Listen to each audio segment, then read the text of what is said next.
दोस्तों, मीना नाम की एक औरत थी जो अपने पति के साथ शहर में रहती थी। उनका अपना घर था। मीना का एक बेटा था जिसका नाम था राहुल। रोज मीना सुबह उठकर नहा धोकर अपने बेटे और पति के लिए नाश्ता तैयार करती। बेटा और पति नहा धोकर नाश्ता करते और तैयार होकर बेटा अपने स्कूल चला जाता और पति अपने ऑफिस।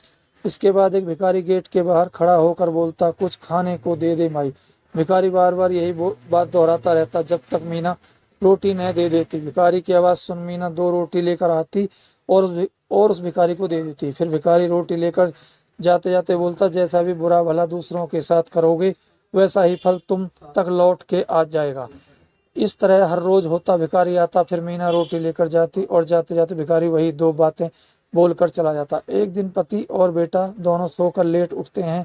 बेटा जल्दी जल्दी में तैयार होकर बिना कुछ खाए स्कूल चला जाता है।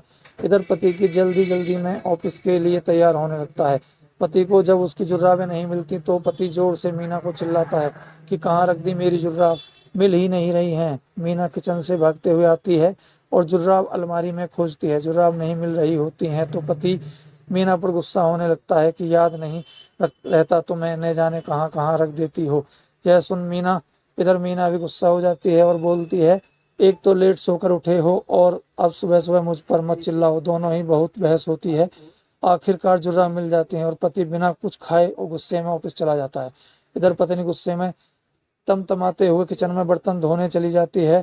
इतने में वही भिखारी आता है और बोलता है, कुछ खाने को दे दे माई। है सुन मीना मन ही मन बोलती है, आज कुछ नहीं दूंगी। इसे जब देखो रोज रोज चला आता है, ऊपर से कोई धन्यवाद भी नहीं देता, बस पता नहीं क्या क्या बोल कर चला जाता है। कुछ देर मीना के बाहर न आने पर भिखारी और ऊंचा बोलना शुरू कर देता है, जिससे मीना को और गुस्सा आता है। मीना के मन में आता है, क्यों न इसे जहर मिलाकर दे दूं रोटी में, किस्सा ही खत्म रोज रोज का। मीना रोटी में जहर देती है और जैसे ही भिखारी को देने जाती है वह रुक जाती है। उसको भिखारी पर रहम आ जाता है और सोचती है, यह मैं क्या करने जा रही थी, ऐसे तो इस भिखारी की मौत हो जाती। मीना तुरंत भागते हुए वापस घर जाती है और दूसरी रोटी लाती है, उस भिखारी को दे देती है। उधर भिखारी हमेशा की तरह रोटी लेकर अपनी वही दो बातें बोलता हुआ वापस से चला जाता है।